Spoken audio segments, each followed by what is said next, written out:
study or do you at Columbia University? Yeah, so my name is Khadicha Kosimjonova. Right now, I'm actually a senior at Baldwin High School here in Pittsburgh, PA. But I'm going to Columbia University next year as a incoming freshman with a major in biology. And my minor is kind of undecided right now, but I know I want to do something with like chemistry or statistics. Yeah, that's but right now I'm still in high school. I have a couple more months until I'm in Columbia. Okay. What inspired you to choose Columbia University? The kind of atmosphere of networking and meeting new people in New York City. I've always loved biology and I've always loved research and kind of like the knowledge aspect of Ivy League universities, but I didn't really see a like bustling community anywhere else other than at Columbia. So I BD'd to Columbia as my first choice through Quest. Okay. What was your first impression when you arrived at Columbia? Or now you are in high school, so do you visit the university? Yeah, so I visited it, I think, just 2 months ago. And yeah, it was everything that I imagined. Kind of like I said, like I wanted a very bustling, comforting community where you could just meet somebody and the next day like never see them again. I kind of like that new atmosphere because Pittsburgh is kind of small. And I really like the fact that there were so many resources for Muslims, specifically because yeah, I'm a Muslim. And I thought it was nice that compared to other Ivy Leagues, I feel like Columbia had a lot of resources for things like that. And I'm also Uzbek, and I feel like there was a lot of resources for Uzbek students. Um, Specifically, what I liked about Columbia is its surgical school. I want to go into kind of like a surgery route, and I thought their surgical school was so beautiful, and it's also very competitive to get into. So I think that that was just really cool to see that I could have a chance to even apply to. Okay. When you go to Columbia, do you see the environment of studying or the academic life? Yeah, I would say, like I said, I feel that Columbia University is a little bit special in the way that there are so many different types of students. Columbia is known so well for its research and known so well for like engineering and STEM, but it's also known obviously for like Fashion Week, Art Week, you know what I mean? Like all this in New York City, like all these artistic things survive in New York City. So it's really interesting seeing so much fun happening at campus and that kind of coinciding with the like obviously the intense just having to study and having to do exams and all that stuff. But I think it's cool because I feel like it's not always at Columbia at least. I feel like it's not always just working hard. I feel like there's so many opportunities with going into other niches and other genres that New York City offers. Yeah. Um, was Columbia always your dream? Yeah, it was my dream since freshman year. I didn't think I could get into an Ivy League, and I didn't really dream about even going into a like prestigious college or anything like that. I didn't necessarily care. And then I think around like sophomore year, when I got more involved in my school and I started to focus more on my grades, I realized that it could be possible. And like my dream of going to Columbia, going to school in New York City, which is so many people's dreams, could actually be accomplished. So I love doing things like this where I talk about my experiences because I was never really handed things on a silver plate. I was never like, okay, I'm gonna go to an Ivy League freshman year, eighth grade. Like I knew it was going to happen. It was a very gradual process, and it was a process that I don't think was as clean as people imagine. Like it's just a climb, you know what I mean? And it's very different for each person.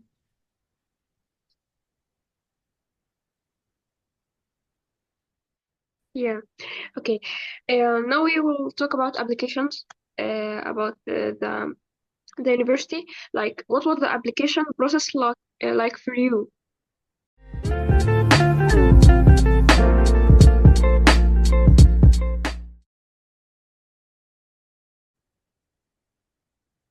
I was very confused on college applications before my junior year summer. I like to kind of explain this in a way that I didn't even know the website to apply to colleges. I didn't know when it started. I felt and I'm an immigrant, so I felt like I didn't have parents that got to go to school in America. I didn't have a lot of family here that knew the system, so I felt kind of isolated in that. And then I got accepted into a program at Carnegie Mellon University over the summer where like you stayed in a dorm for 6 weeks and you get to like experience college life at CMU and research and stuff like that. It was very cool. And in this program, they kind of teach you the college application process. After getting this program and kind of seeing what the application process is face to face, I felt more prepared. So it started off very rocky and scary, and that's why like if you're any juniors or any sophomores who are very nervous and like they don't even know what the college process is like, it's it's not as scary as it seems, and I think it just takes talking to somebody who knows how it works. I applied through QuestBridge, which is a program for American students who are in a low income bracket and have kind of higher academic stats. So you get accepted through the QuestBridge program, and then after you get into the QuestBridge program, you can apply to basically, I think there's like 50 schools, and all the Ivy Leagues are on there, and then you can rank how you want to go accepted into school. So like if I really wanted to go to, for example, Dartmouth, I put that number one and so on. But I really wanted to go to Columbia, so I put Columbia first, and I got into my first choice. If I didn't get accepted into Columbia, my second choice was Princeton. And if I got accepted into Princeton, I would go straight to Princeton. The QuestBridge application is special to low-income students because it guarantees you a full ride. If there are any American students who are low income and they can't afford college, let alone, higher prestigious colleges that have higher tuition rates, you should apply through QuestBridge because it guarantees that your tuition is covered. Mm.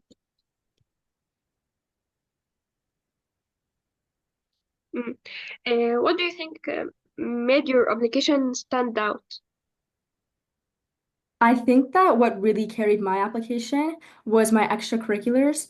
I think a lot of students, and like international students as well, like I feel like this applies for any student, they can assume that, just your academics matters. Having good grades and having, good SAT scores, good tests, assume that if you're applying and you're already going to have that. So that I feel like kind of like a baseline. What I think kind of set me above and beyond was my extracurriculars. So what I did outside of school. I wanted to show myself, applying myself to the world just beyond my school walls. And then also I wanted to show what I am specifically interested in and like what I specifically want to explore in college as well. So even when choosing your extracurriculars, make sure those are special as well. Those are special to you and things that you're actually passionate about. Yes. Okay.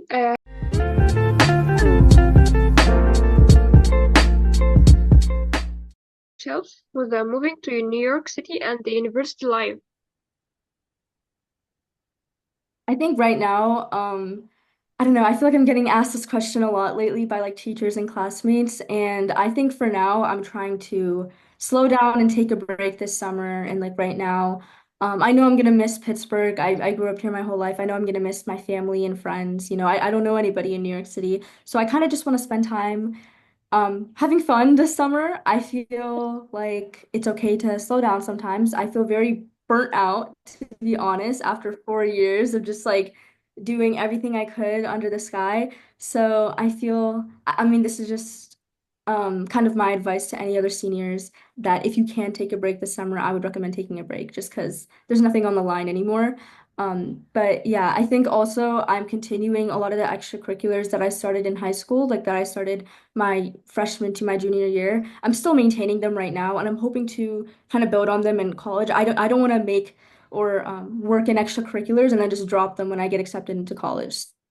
So I think also it's important when choosing extracurriculars is making sure that they are adaptable to college life and they can grow as you grow, if that makes sense. Hmm. Okay. What are you most looking forward to at Columbia? It was a question, what am I looking forward to at Columbia? Yes. Yeah. I think that I'm most looking forward to the research opportunities. In high school, I researched in three different university research labs, so like different university institutions, and getting like a little bit snippet of how each university does research differently, it made me very excited to experience what Columbia's research is like. And Columbia is really known for its research lab. So And I also kind of want to go into a research path in like a career wise. So because of that, I think out of all the things of Columbia that I love the most, it's probably going to be the research labs. If there's anybody listening to this or anything like that who really appreciates research, there is, whenever I toured Columbia, there's an entire building with like I don't even know, I can't even count how many floors. It was the engineering building at Columbia, and each floor is its own research department.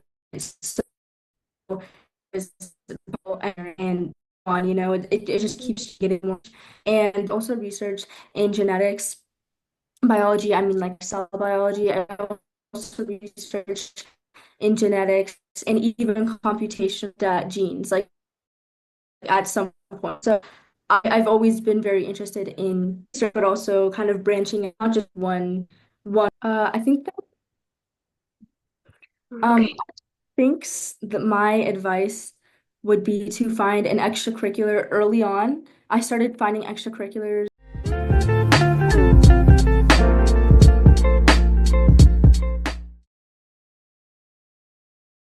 or founding them really at the end of my freshman year. Try finding an extracurricular that you're actually passionate about very early on, that, like I said, is adaptable and you can continue with it and grow it and expand it. My freshman year, towards like the end, kind of like whenever summer, like June time, whenever summer was kind of transitioning in, I founded a nonprofit, Safe Club, Sisterhood, Affection, Freedom, and Equity, which is a woman empowerment club where local women leaders in STEM would come into high schools and talk about their experiences in STEM and talk about how it is being a woman going into these male-dominated fields. I started that like my freshman to sophomore year, and I really focused sophomore year at my high school to expand that. After that, kind of like my junior year, I was like, okay, well, Safe Club, I love it at my head this worldwide and 16 chapters worldwide. So 16 other high schools or adopted my program at their high schools. And if there's anyone listening and you think this is a great idea, I definitely would love to talk about you making a safe chapter at your high school. But I think that me starting it early on and then deciding to expand it to other high schools, not just my own, was something that really stood out to Columbia, but also stands out to like anybody. You know what I mean? Like having sort of a project that you grow, like a project that stays in one circle that's stagnant. It's not as impactful as something that can kind of continue to, I feel like continue to get more complex, like kind of how like Safe did. Mm. Okay. What did you say to students who applied to Columbia or other top universities and got rejected? I would say that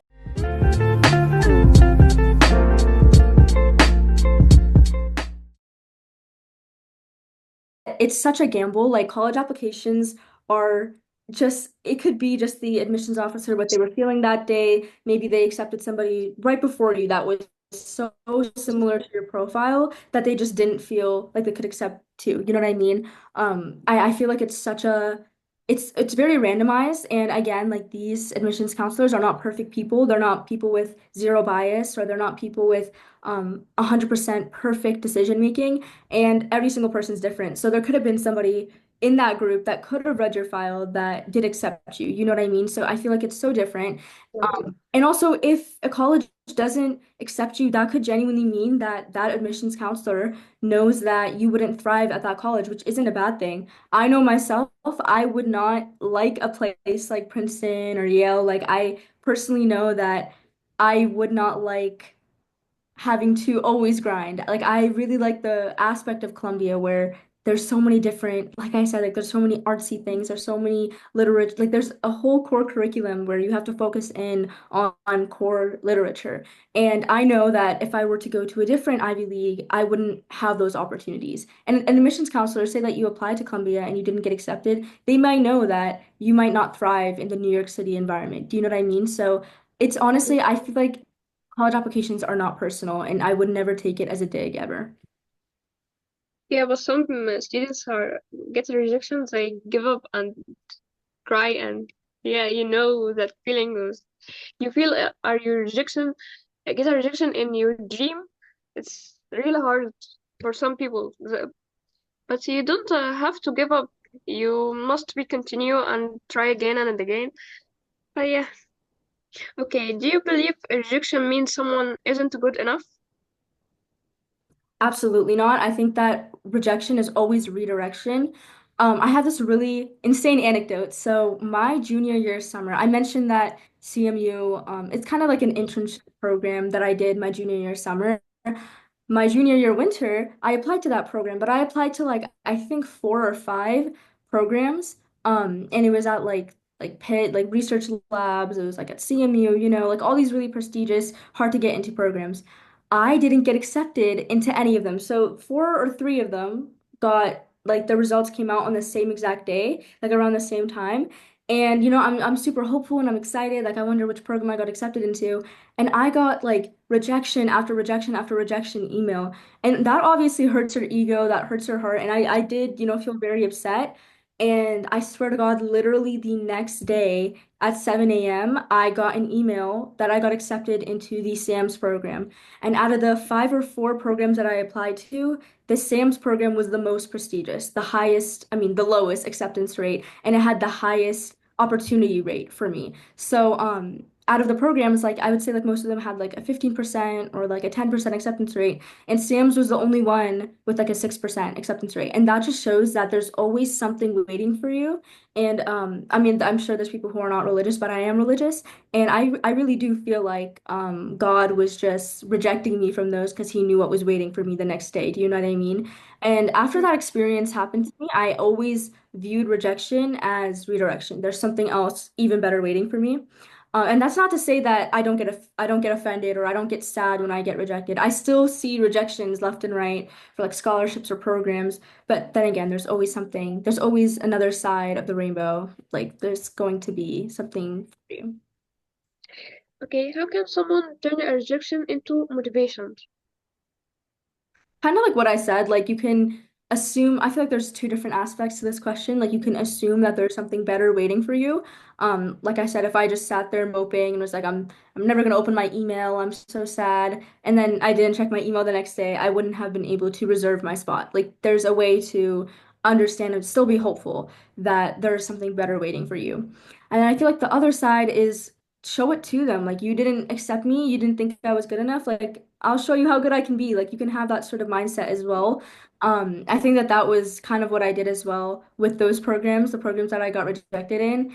I came into the SAMS program at CMU with sort of a mindset like I'm gonna show them. Like I'm going to do every single opportunity SAMS gives me. I'm going to research extra hours.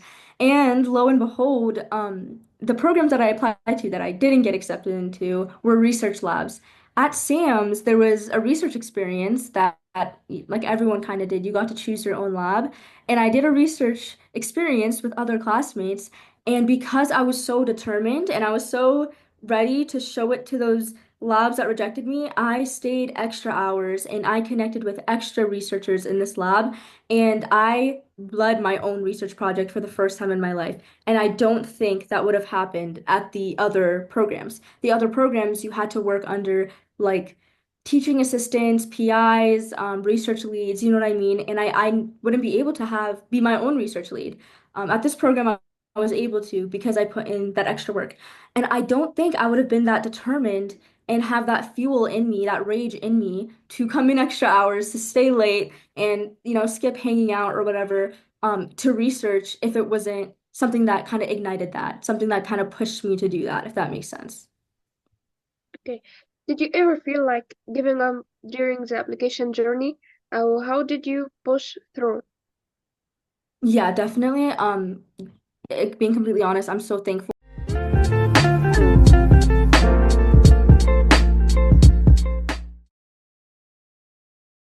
that I'm done with college applications. I found out pretty early where I was going for college in December, and I think anybody who is applying to college still like, like around March, they have incredible motivation and that's going to serve them really well in college. Beginning, you start applying to colleges in like August. It was really rough having to write so many essays in short time. It was very rough finding colleges to apply to. Like I didn't want to miss out. Like I applied to colleges all the way in North Carolina, Wake Forest University, and then some just in Pittsburgh, like Duquesne's. Like I had a very wide range. And I think that was really what overwhelmed me and was very rough on me, knowing that I had so many applications and so much to write and so much to do. Which is why I'm thankful for the QuestBridge application being an early decision. And I don't need to add in a little piece of advice, but my advice would be to seniors applying to colleges, do not waste your early decision. If you have a college that you really love, that you want to apply to, ED to it. Do not wait until regular decision. Might as well early decision to it because that's just going to take so much stress off of your back. But yeah, it was kind of rough, but I think the way that you can continue to be motivated is that no one's gonna do it for you. You have to do it. It's like some people don't feel motivated to brush their teeth before they go to sleep, but you have to do it. Like, I mean, that's you. You know, no one's gonna do it for you. And if you want to go to a college and you want to be successful, you have to do this part. Everyone does. And everyone complains about it, but everyone still does it. So everyone's in the same boat as you, but you just have to kind of like toughen up and go through that rough patch. Yeah. Other specific teacher or mentor who had a big impact on your journey? There were so many mentors and people who impacted me, and I think that that's something that everyone should do right now. If you don't have one already, is find a mentor, find somebody that can help you even with like the small things like writing an email, and find somebody that can help you with the big things like preparing for a presentation or getting flown out to Seattle, for example. I would say when I think of a mentor, I think of Janet Fan, who founded the Thriving Elements mentoring program. And I'm a mentee in that program. She's my mentor, which is pretty cool that she's my mentor and she founded the program. But also, I'm the Pennsylvania director for the program, so I direct kind of like the Pennsylvania branch with Thriving Elements. That my mentor, I kind of go to her for everything, anything college related, anything career related, professional, anything. And she's always been very uplifting, and I can tell she just really, really wants to see me succeed. Um, and like I said, she lives in Seattle and she works at like Microsoft, and she made a Thriving Elements mentoring event where, people from all the way like around Seattle come to the Amazon headquarters and they just like talk about mentorship and things like that. And I basically asked her, can I go? And she flew me out to Seattle. And I genuinely believe that her flying me out to Seattle and me being able to see a beautiful city kind of on my own for the first time in my life and seeing the just incredible opportunities that come with a city, that really pushed me to apply to Columbia. So I'm very thankful for her mentorship and her guidance to go outside of my comfort zone and to ask for things and be very aggressive whenever you ask for things. Um, Definitely was kind of like my backbone in any of my successes. And like she always talks about in her book Boldly You by Janet Fan, which is an incredible book, you have to be kind of aggressive. Like you have to fend for yourself. And this is, everyone's world. Everybody's living in the same world as you. And she really taught me that if you want to stand out, you can't just be passive and quiet. So I think that she was very impactful. And the fact that she's a woman in STEM doing incredible things as an engineer, and we have such similar stories. It just means so much more. Yes. Okay. What's your biggest dream now that you are headed to Colombia? I feel like my biggest, I mean, I don't assume it's going to be too difficult, but because of the atmosphere of Columbia, but I feel like my biggest dream is to just continue to not be unmotivated, continue to be passionate. I don't want to be completely burnt out. I don't want to completely just like think about the next grade, the next assignment. And I wasn't really like that in high school either. I really did enjoy learning and being in the presence of education. So I guess it's more of a sentimental goal and a sentimental dream, but I want to continue that kind of young, passionate, lively, um, Hmm. like personality that I inherited in high school. So yeah, I hope that I don't assume that it'll be difficult to continue to love to learn, but hopefully I I stay with it. How do you hope to use what you will learn at Columbia to make a difference in the world? Like I said, I'm really interested in research, so I hope that I can do some incredible research at Columbia to sort of impact the world. like I said, I founded Safe Club and I also founded STEM Seeds, which is local to Pittsburgh, but we do science experiments with low income and marginalized youth. And, like outreach programs like that and research that I did in the past, I think that that is my tool of impacting the world. So nonprofit work, like helping marginalized youth, but also helping the world biologically. You know what I mean? Helping it medically. I think Yes. that's sort of how I want to give back. Okay. How did you handle the pressure of the competition and the high expectations? Yeah, I think that that's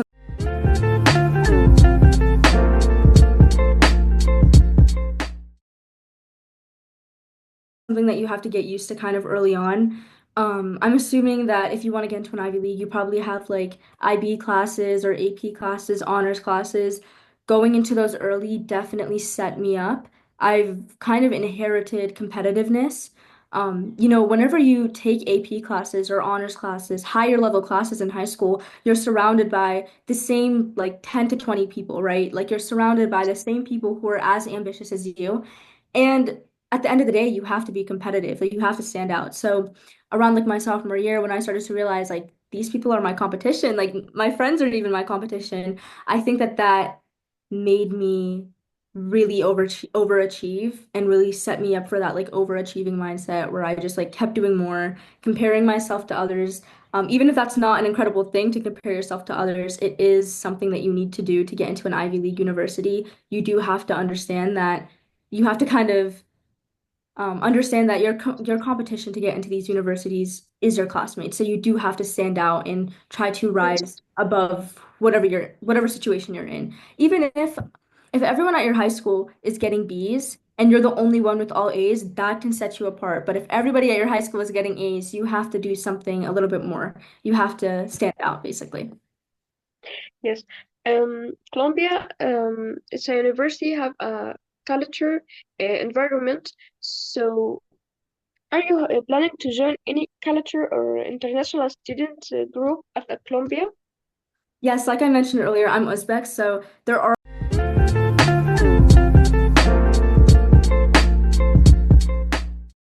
like there's a Central Asian Association. I'm not sure if it's very active anymore, but New York City has a lot of Uzbeks anyways. So Yes.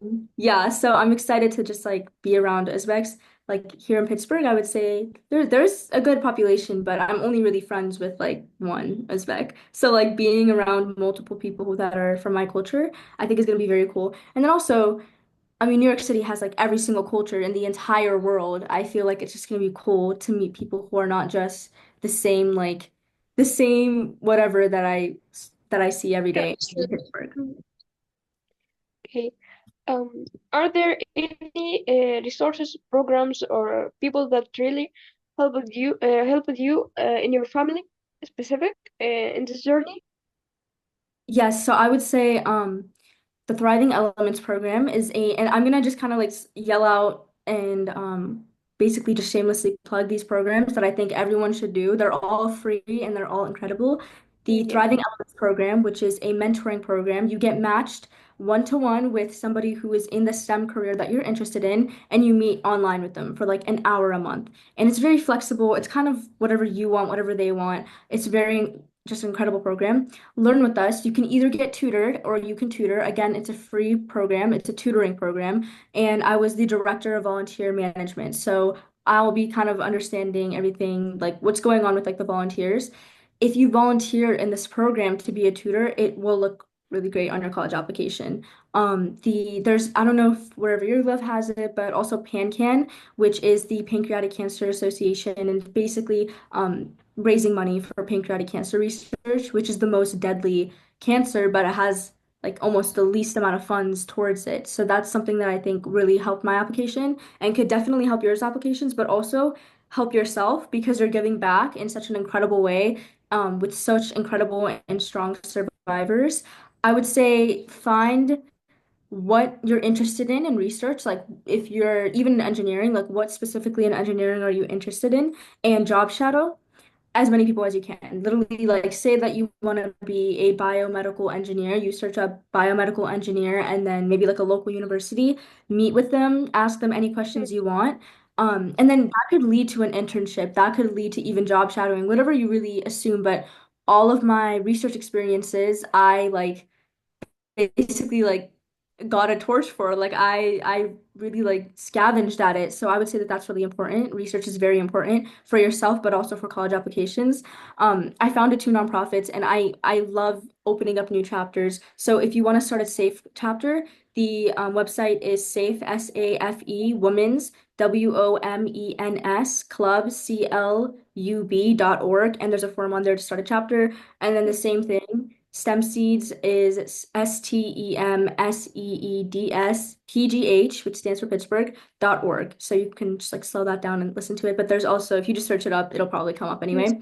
So that could definitely help your application as well. I know there's like the people who started Safe Chapters, they have really strong applications as well, but they've told me basically stories that after they started Safe Chapters and local women leaders started to speak at their high schools, they got like job shadowing, internships, even job offers with those women. So it's also kind of a good way to just know your city, know who's in your city, know who can help you. So that's also one thing that I love about Safe Club, which is like my baby. I love Safe Club. Um, I'm not really sure if there's anything else in particular. I would say definitely apply to scholarships, like any grants or scholarships that you know that are specifically local will definitely help you in funding any projects that you want to do, which is kind of like what I did. Yes. Okay. Um, there any specific advice for students? Do you want to say it for them?